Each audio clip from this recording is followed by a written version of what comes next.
Hello and welcome to SPMIS Academy. Today we'll analyze important newspaper articles of 30th January 2024.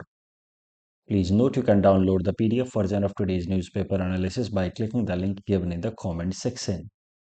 This is the list of the topics that we'll be covering from today's newspaper. First article is about Inter-River Linking Project. This topic is important from our syllabus GS Paper 1 Geography point of view. तो river inter linking project का concept क्या है पहले वो समझते हैं। देखिए, हमारे देश के अंदर कई सारी ऐसी नदियां हैं जिनको हम कह सकते हैं कि दे हैव ओवरऑल सरप्लस या extra water with respect to our requirement. जो भी हमारी ज़रूरतें हैं उससे ज़्यादा उनके पास वाटर अवेलेबिलिटी होती है और वो वाटर फिर अल्टीमेटली जाकर के ओशन में मिक्स हो जाता है। While there are some rivers that are deficient in water availability, और खासकर मॉनसून से पहले वाले टाइम में वो पूरी तरह से सूख जाते हैं और फिर आसपास की जो लोकेलिटीज़ हैं वहाँ की जो बेसिक नीड्स हैं वो उस वक्त सफ़र करती हैं। सो इस तरह की नदियाँ हैं, surplus as well as deficit. तो इन सिचुएशन को ध्यान में रखते हुए एक आइडिया दिया गया by doctor K L Rao, who was union irrigation minister in 1970s, कि क्यों ना ऐसी नदियों को हम आपस में जोड़ दें। इससे क्या होगा, जिन नदियों में सरप्लस वाटर है वो वाटर डेफिसिट एरिया में चला जाएगा और हर जगह की जरूरत पूरी हो जाएगी। ना ही कहीं फ्लड आएगा और ना ही कहीं ड्रॉट आएगा, क्योंकि डेफिसिट नदियों के आसपास में ड्रॉट आता है और सरप्लस नदियों के आसपास में फ्लड आता है। तो both problems, drought as well as flood, would be simultaneously tackled. ये डॉक्टर के एल राव ने पहले आज़ादी के बाद पहली बार सजेस्ट किया। ब्रिटिशर्स ने भी, एक कैप्टन डस्टर थे, उन्होंने सजेस्ट किया था ऐसी ही कुछ बात। आज़ादी के बाद पहली बार डॉक्टर के एल राव ने ये सजेस्ट किया। फिर 1980 में मिनिस्ट्री ऑफ इरिगेशन, और वही मिनिस्ट्री ऑफ इरिगेशन आज के डेट में कही जाती है ministry of water resource, ministry of irrigation ने सेंट्रल वाटर कमीशन के साथ मिल करके डॉक्टर के एल राव के इस आइडिया पे वर्क किया और एक प्लान लेकर के आए जिसका नाम रखा national perspective plan, NPP. The national perspective plan basically was built on the idea of doctor K L Rao only, कि भारत की सारी इंपॉर्टेंट नदियों को आइडेंटिफाई किया गया और उनको आपस में लिंक करने का प्लान बनाया गया। तो इसमें सबसे पहले नेशनल पर्सपेक्टिव प्लान में भारत की जो हिमालयन रिवर हैं उनको 14 हिमालयन रिवर्स को आइडेंटिफाई किया गया और 16 पेनिनसुलर रिवर को आइडेंटिफाई किया गया। Himalayan rivers are mainly those that are water surplus, while peninsular rivers are mainly those that are water deficit। तो 16 पेनिनसुलर रिवर्स को आइडेंटिफाई किया गया और 14 हिमालयन रिवर्स को आइडेंटिफाई किया गया, और नेशनल पर्सपेक्टिव प्लान के हिसाब से हिमालयन रिवर्स को आपस में कनेक्ट करेंगे, पेनिनसुलर रिवर्स को आपस में कनेक्ट करेंगे और फिर हिमालयन साइड से एक नदी को पेनिनसुलर साइड की किसी रिवर से कनेक्ट कर देंगे। That was the idea of national perspective plan and that is how. और उसमें भी हिमालयन साइड से महानदी को कनेक्ट करेंगे गोदावरी से। Later on, the Himalayan and the Peninsular River were to be connected by connecting Mahanadi with Godavari। तो that was the national perspective plan. 1980s में बन करके तैयार हो गया, लेकिन इस पे काम करना ऑफ कोर्स काफ़ी चैलेंजिंग था। चाहे टेक्नोलॉजिकल चैलेंज की बात की जाए या फिर इकोनॉमिक वायबिलिटी की बात की जाए, कई सारे चैलेंजेस थे। तो नेशनल पर्सपेक्टिव प्लान पे काम होने में काफ़ी वक्त लग गया। कई सारे सरकारें आई, उन्होंने इस प्रोजेक्ट पे काफ़ी ज़्यादा काम करने का सोचा, but because of many hindrances they had to stop. For example Atal Bihari Vajpayee की जो सरकार थी, उस सरकार ने फिर ये नेशनल पर्सपेक्टिव प्लान को सीरियसली इंप्लीमेंट करने का सोचा। Yet at that time they faced a lot of challenges, economic as well as technical challenges. फिर मौजूदा नरेंद्र मोदी सरकार ने ये नेशनल पर्सपेक्टिव प्लान को वापस से रिवाइव करने का फैसला किया। 1980 का प्लान, उसको इम्प्लीमेंट करने का फैसला किया, लेकिन इसको एक बार में इम्प्लीमेंट नहीं किया जाएगा, ऐसा सोचा मौजूदा सरकार ने कि let us not implement it in one go. एक एक करके स्टेप बाय स्टेप करते हैं और दो नदियों को जोड़ करके देखते हैं कि उसका आसपास के इकोसिस्टम पे क्या असर पड़ता है। फिर और दो नदियों को जोड़ करके देखेंगे। इस तरीके से धीरे धीरे धीरे धीरे हम लोग लगभग 50 60 70 सालों में ये national perspective plan gradual manner में कंप्लीट करेंगे और इससे हमें धीरे धीरे इकोलॉजिकल इम्पैक्ट का भी पता लगेगा। अगर कोई मेजर डैमेज होगा तो बीच में इस प्रोजेक्ट को रोक दिया जाएगा। That was the idea. और इसी आइडिया पे फिर काम शुरू हुआ और पहला river interlinking project under national perspective plan, step by step में जो पहला इंटरलिंकिंग रिवर प्रोजेक्ट था that was Ken Betwa link project. तो केन नदी, अब देखिए केन और बेतवा राजस्थान और मध्य प्रदेश के बॉर्डर पे आप देखेंगे तो दोनों ही आ, आ, ट्रिब्यूटरी हैं to Yamuna river. Both of them are right hand tributary to Yamuna river. एक तरफ मध्य प्रदेश है, यहाँ इधर उत्तर प्रदेश है, दूसरे साइड में राजस्थान। तो आप देखिएगा कि केन नदी के ऊपर एक डैम बनाया गया इस प्रोजेक्ट के लिए, दौधम डैम। यहाँ पे है दौधन डैम। दौधन डैम के बिल्कुल पास में है पन्ना टाइगर रिजर्व। ये मैपिंग इंपॉर्टेंट है इस साइट के लिए, इसलिए इसको ध्यान से देख लीजिए। दौधन डैम के पास में ही है पन्ना टाइगर रिजर्व और दौधन डैम बना करके केन नदी का पानी डाइवर्ट किया जाता है towards this Betwa river through this link canal. This is the Betwa river. So that was the first project under this national perspective plan, inter river linking project. तो ये जो केन बेतवा लिंक कनाल है ये लगभग 221 किलोमीटर लंबा है। 2 किलोमीटर के बीच में इसमें टनल भी है, moving across a mountain. And both Ken and Betwa originate in Madhya Pradesh. They are tributary of Yamuna river, right hand tributary of Yamuna river. इस रीजन में है बिल्कुल, आप कह सकते हैं tri junction of Madhya Pradesh, Rajasthan and Uttar Pradesh. Daudhan dam बनाने के कारण, in order to divert water from Ken river towards Betwa, Daudhan dam बनाने के कारण काफ़ी सारा एरिया इस रीजन में सबमर्ज हो गया, डूब गया। That is one main ecological concern. आप जब भी डैम बनाते हैं तो काफ़ी सारा पानी होल्ड करके रखना होता है, तो आसपास की लोकल एरियाज काफ़ी सारी डूब जाती हैं पानी के अंदर। And most a large part of Panna Tiger Reserve has submerged because of this Dodhan dam, which has affected the habitat of vultures and jackals. तो that is an environmental concern जो इस लिंक कनाल, केन Betwa link कनाल के बनाने के बाद सामने आया। इसी तरीके से एक एक करके अलग अलग लिंक कैनाल बनाए जाएंगे, उनका इन्वायरमेंटल कंसर्न्स को स्टडी किया जाएगा और फिर धीरे धीरे 50-60 सालों में नेशनल पर्सपेक्टिव प्लान को कंप्लीट किया जाएगा। इसी से रिलेटेड अभी का न्यूज है, राजस्थान और मध्य प्रदेश की सरकारों ने एक ट्राईपार्टाइट अग्रीमेंट किया है जिसमें तीसरी पार्टी है मिनिस्ट्री ऑफ जल शक्ति। और इसका गोल है कि जो नदियां हैं, साउथ राजस्थान की नदियां हैं काली सिंध, पार्वती और चंबल। वैसे काली सिंध और पार्वती जो हैं ऑलरेडी चंबल का ट्रिब्यूटरी है। इन नदियों को, ये वैसे भी ये एरिया जो है वो वाटर सरप्लस एरिया है।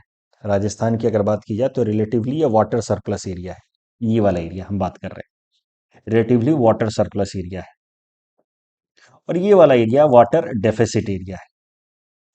तो राजस्थान के अंदर ये जो इधर बाड़मेर वाला साइड है, यहाँ पे एक ईस्ट राजस्थान कनाल बनाया गया है in order to make water available to these dry regions of Rajasthan. अब क्या किया जाएगा कि ये नदियां काली सिंध, पार्वती, चंबल को आपस में कनेक्ट किया जाएगा और फिर यहां से एक लिंक डेवलप किया जाएगा towards east canal Rajasthan, eastern Rajasthan canal. इनको आपस में कनेक्ट किया जाएगा, फिर इसको इससे कनेक्ट किया जाएगा। इस तरीके से एक ओवरऑल एक कैनाल डेवलप किया जाएगा जिसका नाम होगा पार्वती, काली सिंध, चंबल। ये तीनों को आपस में कनेक्ट किया गया and then it will be connected to east Rajasthan canal project, जो इस साइड में है कहीं पे। राजस्थान कैनाल आप देख रहे हैं ईस्टर्न राजस्थान में, इसके साथ इसको कनेक्ट किया जाएगा, जैसे यहां से यहां पे। I just hope you are able to visualise it. And this will help in diverting surplus water available in rainy season in southern Rajasthan towards Chambal and its tributaries. तो चंबल और इसके जो ट्रिब्यूटरीज हैं इनका जो सरप्लस वाटर है, खासकर रेनी सीजन में from southern Rajasthan, that will be diverted towards the water deficient region in eastern Rajasthan which will help in availability of drinking water and irrigation in that region. तो interlinking of river project 1970 doctor K L Rao irrigation minister थे उस time के, उन्होंने idea दिया। 1980s में ministry of irrigation which is now ministry of water resource, ministry of irrigation ने एक central water commission के साथ मिलकर के डेवलप किया national perspective plan, NPP. This identified 30 river links, 14 in Himalaya, 16 in peninsular reason. और इसका जो नेशनल पर्सपेक्टिव प्लान का जो पहला प्रोजेक्ट है that was Ken Betwa river link. ये जो दो नदियां हैं, दोनों केन और Betwa, both of them are right hand tributary of Yamuna. Ken के ऊपर दौधन डैम बना करके पन्ना टाइगर रिजर्व के पास से एक लिंक कैनाल डेवलप किया गया दैट कनेक्टेड विथ बेतवा। दूसरा प्रोजेक्ट हाल फिलहाल में लाया जा रहा है, recent one, Rajasthan Madhya Pradesh and ministry of जल शक्ति, राजस्थान मध्य प्रदेश की सरकारें और मिनिस्ट्री ऑफ जल शक्ति, इस एरिया के जो रिवर्स हैं चंबल, पार्वती, काली सिंध, उनको आपस में कनेक्ट किया जाएगा और फिर एक लिंक कैनाल डेवलप किया जाएगा to the east Rajasthan canal in order to make water available in the eastern Rajasthan side. UPSC ने साल 2020 में इंटरलिंकिंग ऑफ रिवर पे ये मेंस का क्वेश्चन पूछा था, मेंस के अंदर। The interlinking of river can provide viable solution to the multi-dimensional interrelated problem of droughts, flood and interrupted navigation. Critically examined. तो बेसिकली क्रिटिकली एग्जामिन दिया है, तो इसका मतलब है कि इंटर लिंकिंग ऑफ रिवर्स के पॉजिटिव्स यानी कि बेनिफिट्स एंड चैलेंजेस दोनों समझाने थे आपको। बेनिफिट्स क्या होंगे, फ्लड कंट्रोल में हेल्प करेगा, हाइड्रो वाटर मैनेजमेंट में हेल्प करेगा, इरिगेशन के लिए वाटर अवेलेबल कराएगा, navigation, employment opportunities and all will be available. But challenges क्या होंगे, सबसे बड़ा चैलेंज है कि हम लोग ड्रॉट को और फ्लड को एक नेचुरल डिजास्टर की तरह देखते हैं, but that is a very limited view to see drought and flood. This is anthropocentric view, ये हमारे नजरिए से दीज आर कैटेस्ट्रॉफी या natural disaster, but the same flood provides opportunity for many other ecosystem or species to regenerate themselves. The same drought might be helpful for some other species. So to have a catastrophic view about flood and drought is an anthropocentric view which is against the concept of one health which has become very prominent in current time. Economic cost होगा ऐसे projects का, environmental issues होगा, तो जहां जहां हो सके वहां एग्जाम्पल दीजिए। तो इन्वायरमेंटल इश्यूज में आप बताइए कि कैसे पन्ना टाइगर रिजर्व के आसपास का एरिया सबमर्ज हो गया because of Daudhan dam. Issues with respect to neighboring countries, when we connect so many rivers, when we divert water, especially the lower riparian countries like Pakistan in few cases and Bangladesh and Myanmar will have certain issues. Federal challenges हैं, जिन states के पास surplus water होगा वो dispute करेंगे कि हम अपना water क्यों दें डेफिशिएंट रीजन्स को, तो such challenges will also be there with respect to inter linking of rivers. The next topic is about price control over non-urea fertilizer. This topic is important from our syllabus GS paper 3 Indian economy point of view, especially with respect to subtopic direct and indirect farm subsidies.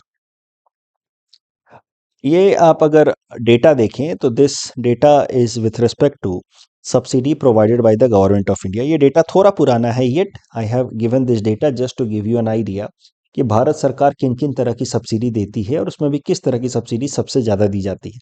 तो भारत सरकार mainly 3 तरह की subsidy देती है। Food पे subsidy देती है, उसके लिए जो सबसे इंपॉर्टेंट स्कीम चला रही है भारत सरकार वो है प्रधानमंत्री गरीब कल्याण अन्न योजना। फिर फर्टिलाइजर सब्सिडी देती है, पेट्रोलियम सब्सिडी देती है। पेट्रोलियम में आजकल पेट्रोल या डीजल को तो डीरेगुलेट कर दिया गया है, मतलब मार्केट प्राइस से लिंक कर दिया गया है। तो पेट्रोल डीजल के ऊपर तो सब्सिडी बंद कर दिया है भारत सरकार ने, बट अभी भी कुछ पेट्रोलियम प्रोडक्ट्स हैं, खासकर एलपीजी और पीडीएस पे केरोसिन मिलता है। पीडीएस मतलब पब्लिक डिस्ट्रीब्यूशन शॉप, जो राशन की दुकान होती है, वहाँ पे केरोसिन सब्सिडाइज रेट पे मिलता है। तो वो सब के कारण पेट्रोलियम सब्सिडी थोड़ा बहुत है। फर्टिलाइजर सब्सिडी तो है ही, and food subsidy is the biggest component provided by the government of India, and then there are other subsidies collectively जो मिसलेनियस में आएंगे। तो ये 3 तरह की मेनली सब्सिडी देती है भारत सरकार, उसमें सबसे ज्यादा food, then fertiliser and then petroleum. आज हम लोग बात करेंगे अबाउट फर्टिलाइजर। इस टॉपिक में we are going to talk about fertiliser. तो फर्टिलाइजर के लिए पहले हम समझते हैं कितने तरह के फर्टिलाइजर्स हो सकते हैं। See, fertilizers are basically nutrient supply for the crops. तो क्रॉप्स के लिए जो जो न्यूट्रिएंट्स चाहिए होते हैं उनको मेनली 2 पार्ट में हम लोग डिवाइड कर सकते हैं। मैक्रोन्यूट्रिएंट्स या primary nutrients which are essentially three, nitrogen, phosphorus and potassium, short में इनको कहते हैं एनपीके। और फिर देयर आर सर्टेन माइक्रोन्यूट्रिएंट्स या secondary nutrients which are calcium, iron, manganese, zinc, sulphur, all such things. तो most important nutrients will hold nitrogen, phosphorus and potassium. जो सबसे पॉपुलर फर्टिलाइजर होते हैं, इंपॉर्टेंट फर्टिलाइजर होते हैं, उनमें ये प्राइमरी न्यूट्रिएंट जरूर होते हैं, नाइट्रोजन, फास्फोरस एंड पोटेशियम जरूर होते हैं। जो दो सबसे प्रोमिनेंट फर्टिलाइजर हमारे देश में इस्तेमाल किए जाते हैं वो है urea and DAP, di ammonium phosphate. Urea के अंदर अगर आप देखें तो उसके यूरिया के बैग पे लिखा रहता है 4600। इसका सरल सा मतलब है कि nitrogen is 46% while phosphorus and potassium is absent. 100 KG bag में 46 केजी नाइट्रोजन है लेकिन फास्फोरस और पोटेशियम नहीं है। डाई अमोनियम फॉस्फेट के बैग पे ऐसे लिखा रहता है 18, 49 and 0। 18 is basically nitrogen, 49 is 46, I'm so sorry, 18 is nitrogen, 46 is phosphorus and potassium is negligible, that is why it is 0। तो ये दो मेन यूरिया और डैप, ये दो मेन फर्टिलाइजर्स हमारे देश में इस्तेमाल होते हैं। लेकिन अगर उन दोनों में भी आप देखें तो urea is much more popular as compare to DAP. Just to give you an insight, अगर यूरिया लगभग 350 लाख टन इस्तेमाल होता है साल में फार्मर्स द्वारा, तो डैप जो सेकेंड मोस्ट पॉपुलर फर्टिलाइजर है, it is hardly about 120 lakh tonne. तो समझते हैं कि आखिर यूरिया का इतना ज्यादा इस्तेमाल क्यों होता है, why urea is so popular. उसके पीछे एक कारण तो ऑफ कोर्स ये है कि desirable ratio of urea with respect to phosphorus and potassium should be 4:2:1। तो इसका मतलब ये है, और यूरिया में मेनली नाइट्रोजन होता है, तो यानी कि नाइट्रोजन के लिए जो सबसे इंपॉर्टेंट फर्टिलाइजर है वो है यूरिया, और एनपीके रेशियो होना चाहिए 4:2:1। तो लॉजिकली यूरिया का ज्यादा इस्तेमाल होना ही चाहिए as compare to other fertilisers, because urea is the main supplier of nitrogen. लेकिन दिक्कत क्या है कि यूरिया की जितनी सप्लाई होनी चाहिए उससे कहीं ज्यादा इस्तेमाल होता है। यूरिया का जितना इस्तेमाल किया जाना चाहिए उससे कहीं ज्यादा यूरिया का इस्तेमाल किया जाता है in reality. And that is why the desirable या ideal ratio of NPK in the soil is 4:2:1. But in reality, the ratio somewhere goes to 8:2:1 or 8:3:1. ऐसा क्यों होता है? Why urea is used that much more than required? That we are going to see. Of course, urea is main supplier of nitrogen. Nitrogen is needed more, so it should be used more, but it is used much more than it should be used. Why so? क्योंकि urea के ऊपर जो subsidy देती है सरकार, आपको दिखाया बताया मैंने सबसे पहले कि सब्सिडी फर्टिलाइजर के ऊपर देती है सरकार। फूड के बाद जो दूसरा सबसे बड़ा कंपोनेंट सब्सिडी का है वो फर्टिलाइजर का ही है। बट फर्टिलाइजर्स पे जो सब्सिडी के नियम है सरकार के, वो यूरिया के लिए अलग हैं, और नॉन यूरिया फर्टिलाइजर्स के लिए सब्सिडी के नियम अलग है। यूरिया के लिए जो सब्सिडी का नियम है देने का, उसको कहा जाता है कंट्रोल्ड प्राइसिंग स्कीम। उसके अंदर कैसा है कि मान लीजिए कि एक यूरिया बनाने वाली फर्टिलाइजर कंपनी है, उसका फर्टिलाइजर बनाने का कॉस्ट पर 45 केजी बैग का है 450 रुपीज।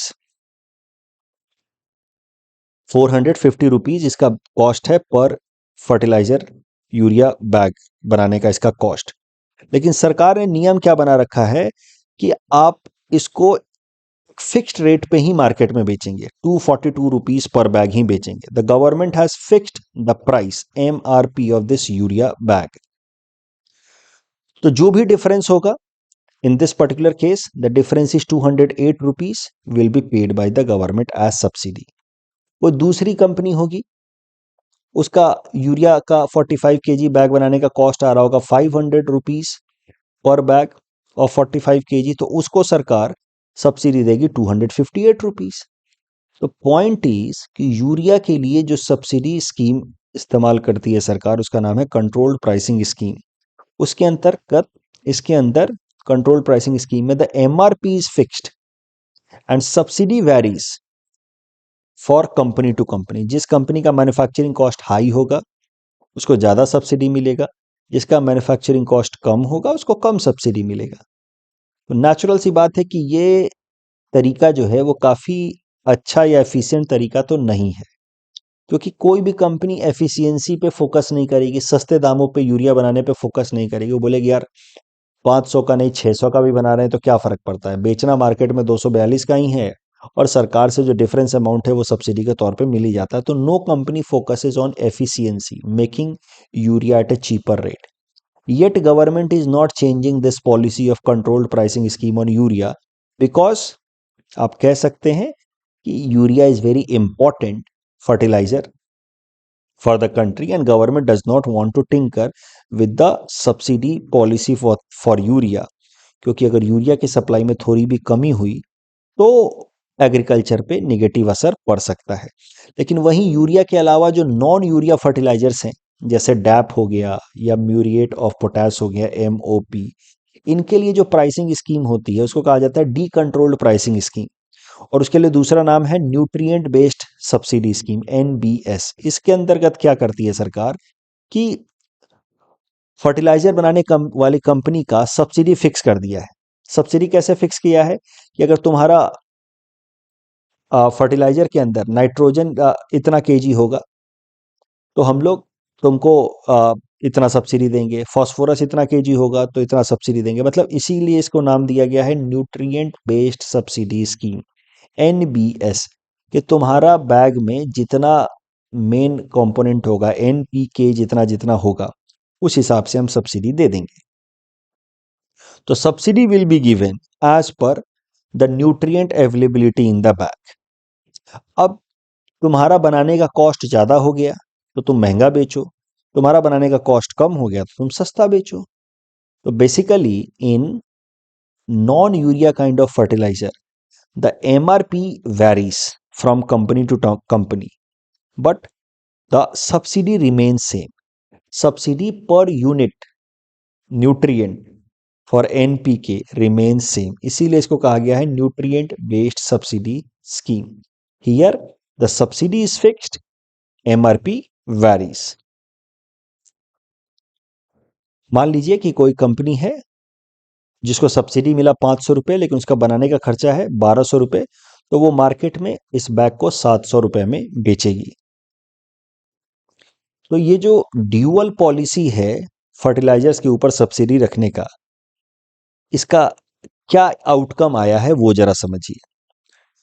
हुआ ये कि यूरिया काफ़ी सस्ता हो गया, यूरिया बनाने वाली कंपनियों को भी काफ़ी ज़्यादा एडवांटेज है, सपोर्ट है, क्योंकि उनका जितना भी कॉस्ट हो, वट एवर कॉस्ट दे इनकर इन प्रोड्यूसिंग यूरिया, अल्टीमेटली उनको सब्सिडी मिल ही जाना है। 600 का नहीं 700 का बनाइए 800 का बनाइए, सो दैट यूरिया बनाने में फ़ायदा है मैन्युफैक्चरिंग कंपनियों को, फर्टिलाइजर कंपनियों को, क्योंकि यूरिया के अंदर जितना चाहो उतना सब्सिडी मिल जाता है। So that is the reason why ज़्यादातर हमारे देश के अंदर फर्टिलाइजर कंपनियां यूरिया बनाती हैं, क्योंकि यूरिया बनाने में रिस्क कम है, जितना आप डिफरेंस होगा उतना आपको सब्सिडी मिल जाएगा। दूसरा, हमारे देश के अंदर जब यूरिया बनता ज़्यादा है तो यूरिया सप्लाई भी ज़्यादा होता है, क्योंकि यूरिया का दाम कम है, यूरिया का सरकार ने दाम कंट्रोल कर रखा है। जबकि नॉन यूरिया वाले जो फर्टिलाइजर्स हैं उसमें दाम वैरी करेगा फ्रॉम कंपनी टू कंपनी, उसमें सब्सिडी फिक्स है। तो ये जो ड्यूअल पॉलिसी है फर्टिलाइजर को लेकर के, फर्टिलाइजर की सब्सिडी को लेकर के, उसका नतीजा ये हुआ है कि यूरिया सस्ता हो गया है और यूरिया ज़्यादा प्रोड्यूस होता है, और नॉन यूरिया फर्टिलाइजर रिलेटिवली महंगा हो गया है और कम प्रोड्यूस होता है। इस चक्कर में हमारे देश के अंदर फार्मर्स खूब यूरिया इस्तेमाल करते हैं अपने खेतों के अंदर, क्योंकि यूरिया सस्ते दामों पे मिलता है। और नतीजा ये हुआ कि यूरिया से मिलता है नाइट्रोजन, और नाइट्रोजन थोड़ा बहुत ज़्यादा होना भी चाहिए। NPK का आइडियल रेशियो होना चाहिए 4:2:1, लेकिन एक्सेसिव यूज ऑफ यूरिया के कारण कई सारे जगहों पे the ratio has gone up to 10:2:1।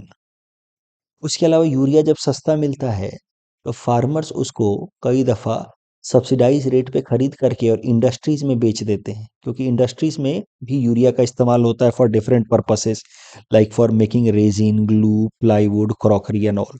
तो वहाँ पे उसको बेच देते हैं। Diversion of urea is a problem. Import bill बढ़ रहा है क्योंकि हमारे देश में कई सारा यूरिया इंपोर्ट भी होता है, तो import bill is also going high. Urea का नाइट्रोजन एफिशिएंसी भी काफ़ी खराब है, मतलब यूरिया आप फर्टिलाइजर के तौर पे डालते हैं तो hardly 35% of the nitrogen is absorbed by the soil and the plant. 65% nitrogen gets lost into the atmosphere in the form of ammonia. So ये सभी प्रॉब्लम है एक्सेसिव यूरिया का इस्तेमाल करने से। आप डेटा देखिए, यूरिया का इस्तेमाल कितना ज़्यादा होता है हमारे देश के अंदर, 350 लाख टन। बाकी जितने फर्टिलाइजर हैं सब मिला करके भी यूरिया के बराबर वो नहीं पहुंच पाते, और उसके पीछे कारण है यूरिया की सब्सिडी स्कीम। और यूरिया की सब्सिडी इन का जो तरीका है कंट्रोल्ड प्राइसिंग स्कीम, उसको सरकार बदलना नहीं चाहती, क्योंकि यूरिया इंपॉर्टेंट है। कहीं यूरिया का सप्लाई कम हो गया तो there could be problem. You see, Sri Lanka के अंदर जो इकोनॉमिक क्राइसिस आया था उसके पीछे एक बड़ा कारण यही था कि उन्होंने अपनी फर्टिलाइजर पॉलिसीज में बदलाव किए थे, and they had tried to directly move to organic fertilizers. So इस तरह की पॉलिसी सरकार इसमें बहुत ज़्यादा बदलाव करना नहीं चाहती। अब नया क्या डेवलपमेंट हुआ है, सरकार ने दिमाग लगाया है, बोले यूरिया को तो महंगा नहीं कर सकते, लेकिन जो नॉन यूरिया वाले फर्टिलाइजर हैं उनको सस्ता जरूर किया जाए। डाई अमोनियम फॉस्फेट या म्यूरिएट ऑफ पोटास वाले जो फर्टिलाइजर, इनको सस्ता किया जाए, रीजनेबल प्राइसिंग की जाए। उसके लिए उन्होंने क्या किया है कि नॉन यूरिया बनाने वाली फर्टिलाइजर कंपनियों के लिए प्रॉफिट मार्जिन फिक्स कर दिया है। अगर इंपोर्टर कंपनी है तो ओनली 8% प्रॉफिट ले सकती है, मैन्युफैक्चरिंग है तो 10% ले सकती है, और अगर इंटीग्रेटेड मैन्युफैक्चरर है यानी कि कुछ फाइनल गुड्स भी बनाते हैं और कुछ इंटरमीडिएट गुड्स भी बनाती हैं, फॉस्फेरिक एसिड एंड अमोनिया भी बनाती है, तो वो 12% तक प्रॉफिट ले सकती है। अनरीजनेबल प्रॉफिट नहीं ले सकते, इससे ज़्यादा प्रॉफिट आप ले ही नहीं सकते। और मान लीजिए कि आपने ले लिया, 8 के जगह पे 15% प्रॉफिट ले लिया, तो सरकार एक्स्ट्रा 7% पैसा अगले बार आपको सब्सिडी देने वक्त काट लेगी। न्यूट्रिएंट बेस्ड सब्सिडी तो आपको मिलता ही है नॉन यूरिया फर्टिलाइजर पे, सब्सिडी देते वक्त काट लेगी।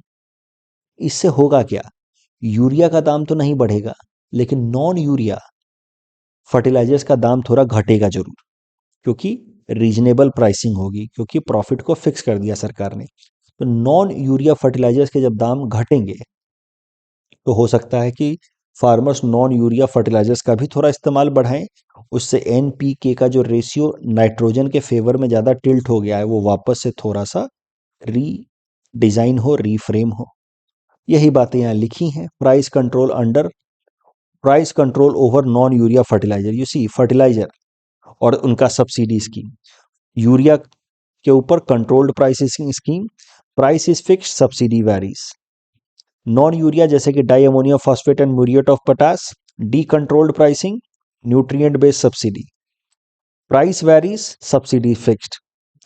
And because of such policies, इस तरह की वेरिएंट पॉलिसीज के कारण farmers use excessively urea, that is leading to acidity of soil, that is leading to diversion to industries of urea. And NP की आइडियल रेशियो शुड बी 4:2:1। कई सारे जगहों पे ये हो गया 8:2:1 या 10:2:1। इसीलिए करंट क्या डेवलपमेंट हुए, to control price of non urea based fertiliser, government has put a limit on profit of the fertiliser producing companies. 8% for importer, 10% for manufacturer and 12% for integrated manufacturer. इस टॉपिक के basis पे prelims practice question हमने आपको दे रखा है। Please run this question and you can submit the answer in the comment section. The next article is about world neglected tropical disease day 2024। This topic is important for our syllabus GS paper 3 science and technology point of view. आज का दिन 30 जनवरी दुनिया भर में world neglected tropical disease day की तरह observe किया जाता है। साल 2024 का थीम है act and eliminate neglected tropical disease. 17 तरह के डिजीजेस को WHO ने डिक्लेयर किया है नेग्लेक्टेड ट्रॉपिकल डिजीज। ये 17 तरह के डिजीज अलग अलग कारणों से होते हैं। हेलमिन्स के कारण ये सारे डिजीज, प्रोटोजोआस के कारण, फंगस, वायरस के कारण, डेंगू, चिकनगुनिया और वायरल डिजीजेस, बैक्टीरियल जैसे कि लेप्रोसी, ट्रैकोमा, यॉज, ब्रोकेली अल्सर। फिर कुछ नॉन इन्फेक्शियस डिजीज भी हैं जो इसके अंतर्गत आ जाते हैं, स्नेक बाइट एंड ऑल। तो 17 तरह के प्रॉब्लम्स हैं या डिजीजेस हैं जिनको WHO ने डिफाइन किया है neglected tropical disease. Neglected tropical disease क्यों? क्योंकि ये सबसे पहले तो मेनली ट्रॉपिकल कंट्रीज में ज़्यादा पाए जाते हैं, क्योंकि ट्रॉपिकल कंट्रीज में हॉट एंड ह्यूमिड क्लाइमेट होने के कारण ऐसे जो पैथोजेंस हैं उनको कंड्यूसिव इन्वायरमेंट मिल जाता है अपने आप को रीजनरेट करने के लिए। तो इसी कारण से ऐसी डिजीज ज़्यादातर ट्रॉपिकल एरियाज में पाए जाते हैं, अफ्रीकन एंड एशियन कंट्रीज में। और चूंकि ये अफ्रीकन और एशियन कंट्रीज काफ़ी पुअर हैं, इस कारण से इन देशों में इस तरह की डिजीज पाए जाने के बावजूद भी वर्ल्ड लेवल पे इन डिजीज के अगेंस्ट कोई बहुत ज़्यादा रिसर्च डेवलपमेंट नहीं होता, बहुत ज़्यादा उनके लिए दवाइयाँ डेवलप करने के लिए फोकस नहीं किया जाता। That means such diseases are neglected, not much focus in order to curb such disease, and that is why such diseases are known as neglected tropical disease। आप देखिए, ये ट्रॉपिकल एरियाज में ही ज़्यादातर इन डिजीजेस का problem है। Highest burden इन सब सहारन reason. Tropical region में temperature ज़्यादा रहता है और रेनफॉल ज़्यादा रहता है। ये दोनों कंडीशन के कारण माइक्रोब्स को आइडियल सिचुएशन मिल जाता है ग्रो करने का, पैथोजेंस को आइडियल सिचुएशन मिल जाता है ग्रो करने का। That is why in areas में tropical diseases, microbe based diseases ज़्यादा होते हैं। और ये एरिया चूंकि गरीब हैं, इसलिए इन एरियाज में ये बीमारी होने के बावजूद भी इनमें बहुत ज़्यादा साइंटिफिक डेवलपमेंट नहीं होता। That is why such diseases are known as neglected tropical disease। तो why called neglected? Because not much investment on research and treatment is done as they belong to poor countries। India has highest burden of neglected tropical disease। Total 17 तरह के diseases हैं। इस साल का theme है act and eliminate. इस topic के basis पे प्रीलिम्स प्रैक्टिस क्वेश्चन हमने आपको दे रखा है। Please attempt this question and you can submit the answer in the comment section. The next title is about 200 years of Assam tea। This topic is important for our syllabus GS paper 5 Assam issues point of view. तो tea aromatic beverages होता है and they are from the fresh leaves of Camellia sinensis। Tea is the second most widely consumed drink in the world after water। Country of origin tea का China कहते हैं। Native of East Asia. Caffeine होता है tea के अंदर which stimulates our central nervous system. उसके अलावा it is rich in antioxidants like polyphenols and flavonoids. Assam tea की अगर बात की जाए तो Assam is the world's largest tea growing region by production. Tea growing एक पर्टिकुलर रीजन की बात की जाए तो Assam is largest as far as production is concern. Assam की जो टी है that it is known for caffeine as well as theanine, both of them improve cognitive function. Assam tea का जो साइंटिफिक नेम है वो camellia sinensis assamica. Assam tea mainly two form में पाया जाता है। एक तो ऑर्थोडॉक्स ब्लैक टी इस तरीके का कुछ होता है, दूसरा होता है सीटीसी, ऐसे फाइन दानों वाले। Cut crush tear curl, crush tear curl. CTC का क्या फुल फॉर्म होता है, ये मुझे लगता है साल 2021 के एपीएससी प्रीलिम्स में पूछा था, क्रस टीयर कर्ल। ये जो ऑर्थोडॉक्स टी है असम का, इसको जीआई टैग मिला था साल 2007 में। अभी असम के अंदर जो कॉमर्शियल प्रोडक्शन है टी का वो स्टार्ट हुआ 1823 में, जब एक स्कॉटलैंड के ट्रेडर रॉबिस विलियम ब्रूस को टी से इंट्रोडक्शन कराया मनीराम दीवान जी ने। इनफैक्ट मनीराम दीवान जी ने रॉबर्ट ब्रूस को मिलाया सिंगपो किंग, सिंगपो चीफ बेसागोम से। ये सब तो बेसिक हिस्ट्री, टी की हिस्ट्री आपने आसाम पीडिया वगैरह में चिन्मो सर से जरूर सुना होगा। मुझसे ज़्यादा फैक्ट्स इसमें आपको पता होगा, और फिर भी जो जो फैक्ट्स मुझे पता है मैं यहाँ बता रहा हूँ। तो लगभग 200 साल पहले टी का कॉमर्शियल प्रोडक्शन आसाम के अंदर शुरू हुआ मनीराम दीवान और Scottish trader Robert William Bruce के एफर्ट्स के कारण। असम टी कंपनी बनाई गई 1839 में। टोकलाई टी रिसर्च इंस्टीट्यूट बनाया गया जोरहट में 1911 में। गुवाहाटी टी ऑक्शन सेंटर बनाया गया 1970 में, which has seen the largest volume of CTC T auction in the world. T को प्रमोट करने के लिए नेशनल टी डे सेलिब्रेट किया जाता है 21 सितंबर को। हाल फिलहाल में टी के 200 साल पूरे हो गए, इसलिए 2 दिन का इवेंट कंडक्ट कराया गया है नियर इन गुवाहाटी। मनीराम दीवान जी से रिलेटेड ये फैक्ट्स हमने आपको दे रखा है, हिस्ट्री से उठा करके मैंने दिया है, आसाम हिस्ट्री से। कि tea entrepreneur martyr in Indian freedom struggle of 1857 was first native to establish his own tea state, namely Sinamara of Jorhat and Senglung near Sonarin, Shivsagar, also known as Kalita Raja. Notable work Buranji Vivek Ratna. A board work है with respect to this topic. Assam tea rich in caffeine and theanine. Scientific name Camellia sinensis, variety Assamica, two types CTC and Orthodox.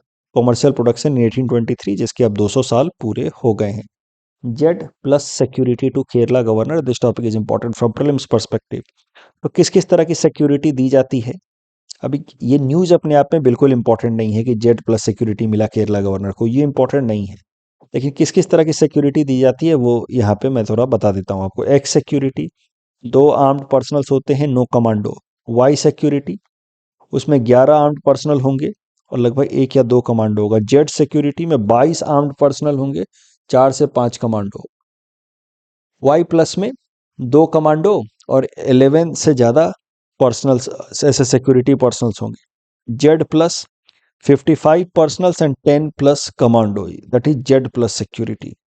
तो केरला के governor को अभी हाल फिलहाल में Z plus security मिली है.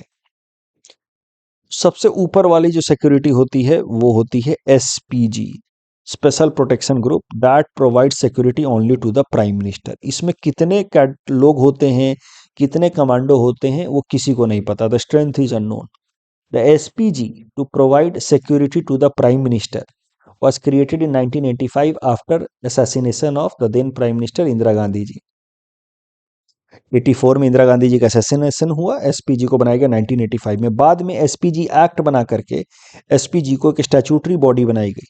SPG का main काम ही है, स्पेशल प्रोटेक्शन ग्रुप का मेन काम ही है to provide protection to the prime minister. SPG protects PM of India and also SPG protects PM in India and also abroad. देश में और विदेशों में एसपीजी प्रधानमंत्री को प्रोटेक्ट करते हैं. एसपीजी एक्ट लाया गया था 2019 में, जिसकी मदद से क्या किया गया कि फॉर्मर प्राइम मिनिस्टर्स को भी पहले एसपीजी प्रोटेक्शन मिलता था, वो खत्म कर दिया गया. Now former prime ministers are not given SPG protection, but yes, 2019 के अमेंडमेंट के बाद prime minister and his immediate family members, prime minister and his और her immediate family members get protection of SPG as per amendment act in 2019. तो this topic से related ये board work है. X Y Z इन सब का रटने की जरूरत नहीं है, but you have to मकअप SPG के बारे में, कब बना, क्या इसका पर्पस है. भारत और भारत के बाहर भी प्रधानमंत्री को प्रोटेक्शन देता है एसपीजी. लिथियम आयन बैटरी और सॉलिड स्टेट बैटरी से संबंधित ये जो प्रश्न था, इसमें दोनों स्टेटमेंट सही हैं. Indian state which is home to exclusive population of melanistic tiger, correct answer is Odisha. That's all from our side for today. Thanks for watching.